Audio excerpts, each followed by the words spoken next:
This wig did come pre-plucked, but I'm going to go in and add some extra to it. Like I said, it's good to know how to pluck. The wig is from Wild Angel Hair. We're going to go ahead and get it down on the mannequin head. Everything that I'm using is from Amazon. I will link it in my storefront in the description down below, including the mannequin head. This is not your normal dome head. It's shaped more like a regular head, and I like the way that it fits better. So we're going to go with this, okay? First thing you want to do is do a middle part down the middle of the wig. You do not want to pluck in the middle of your wig because you will get a bald spot. That is like one of the most important key tips to take away from today.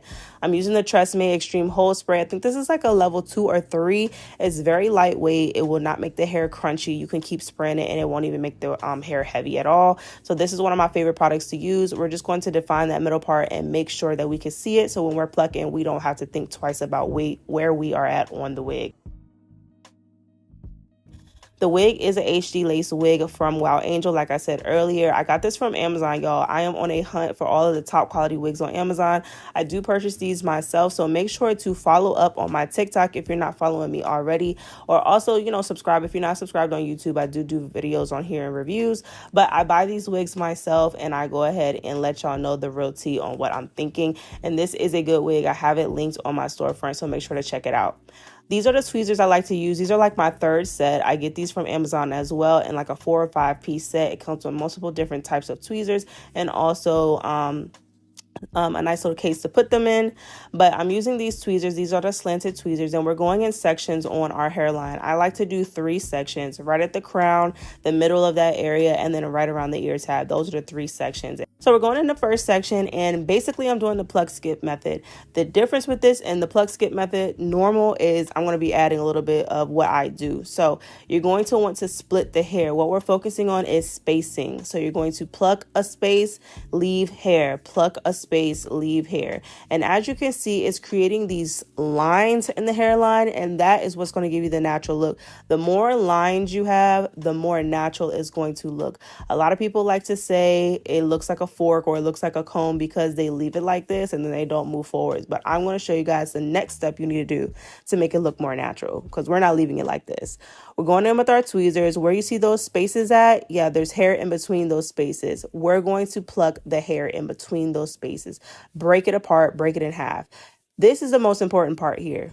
Break your sections in half as you go along the hairline. The more you break up each section, the more natural this is going to look. So this was the first one. We're going to move on to our next little block of hair, and we're going to break that in half. Go ahead and pluck a space right down the middle of that, and that is going to make it look more natural. Hairlines have small strands of hair, so we're trying to mimic that small strand of hair look. So continue to break up the sections as small as you want them to be. This is all going to be eyeball. This is all to what you want it to look like. So have an inspo picture if you want to go based off of how I'm doing mine. I like a very natural hairline, and I like the front of the hairline to be thin and go into a fuller hairline after that. I have been plucking wigs for so long, y'all, and I have been working so hard to get my hairlines to look like this. So I can promise you this is kind of like foolproof. So we're going to repeat the same process throughout the whole wig. I only section my hair back one time. This will be the only time that I'm parting into the hairline before I go pluck, just because the hairline can be kind of thick. Depending on the type of wig you have will depend on how far you got to go back. But this is a pre-plucked wig. I really don't have to do that much as far as thinning out the hairline. So we're only going back one time here. We're going to do the pluck skip method again within this section. So pluck a space, skip a space, pluck a space, skip a space. And this is just to thin out the hairline so it doesn't look so dense in the front. If you don't care about your hairline being more thin or more natural, you can skip this part, but I like that, okay? So pluck a skip, pluck a skip, pluck a skip, okay? We're not worried about the sections being as small as the front because this is just about thinning. It's not really so much about, having the spaces be small.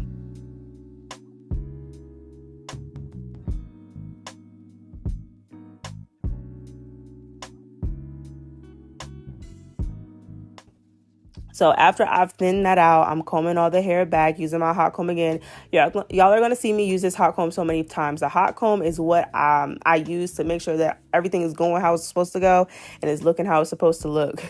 But after I go ahead and hot comb everything back, now I'm going back in and moving on to my next section. I am plucking my spaces in. Make sure you're plucking on a slant, and you are opening and closing your tweezers as you're moving back. If you pick up your tweezers as you go, that's how you can make sure that you're opening and closing them and you're not just dragging them across the hairline. If you're dragging them, you're not picking up a lot of hair. Okay, so pluck, skip, skip. And when I'm plucking, I like to count to 4 or 5 when I'm plucking to keep myself in a routine and I'm not getting off track. If you forget what you're doing or forget how many times you pluck, that's when you start to create bald spaces when you're getting carried away. So as I'm plucking, I count.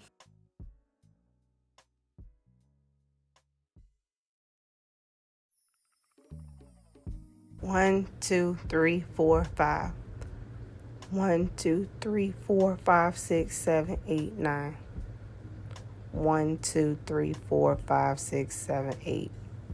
I try not to go past 10. Okay, we're plucking from the front and we're moving back into the hairline as we go from that one spot.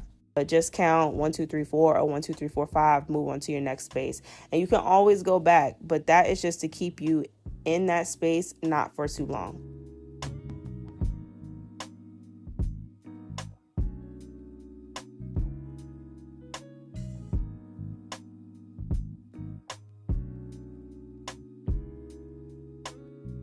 Continue to use that hot comb. I like to pluck dry. You can pluck wet. It's a preference. I like dry because I just like using that hot comb.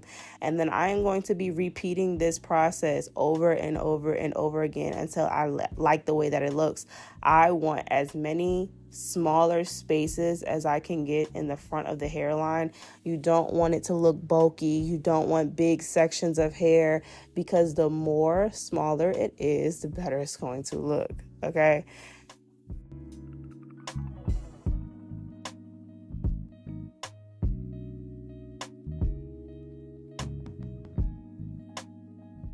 Parting the hair back one section and then repeating the process.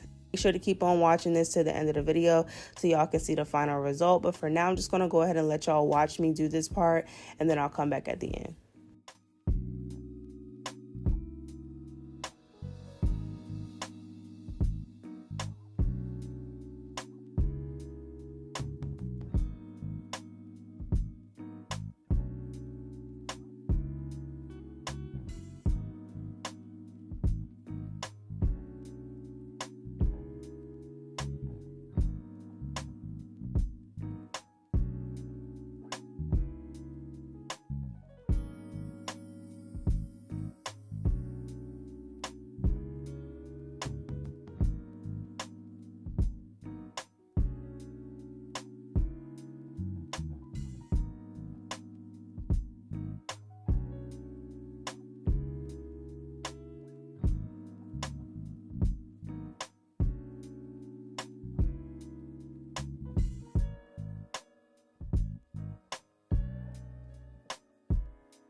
This is what I call the touch-up process. So now that I've gone through and I've plucked the front, I've plucked behind the hairline on that second section, I'm going back in. I'm done with both. And I'm just looking at the hairline, seeing if I need to add anything else, if I want to make more spaces, if I want to, break apart some of those areas of thicker hair. I'm just looking at it and just eyeballing what I want to do. And I do want to go in and make more spaces. Like I said, the more spaces you have, the more natural it looks. And doing it too much can start to, make your hairline recede, like the wig hairline to recede. So just try not to do it too much. Don't stay on an area too long. Like I said, just make sure you're counting as you're going through your process. But I'm just touching up the front of the hairline, making sure that it's looking exactly how I want it to look. And then I'm going to go ahead and wrap up the process, you know, slick the hairline back, get it ready and prep for install. All right, so this is the final result. I'm extremely impressed and happy with how this came out. I mean, I haven't plucked a wig in so long, so I'm just happy that it came out good. Plucking is a skill you'll always need to know no matter what kind of wig you buy. You may want to add a little something to your wigs.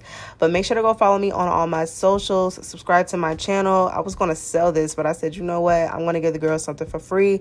So make sure you guys enjoy this video. Leave me a comment down below and let me know if y'all have any questions.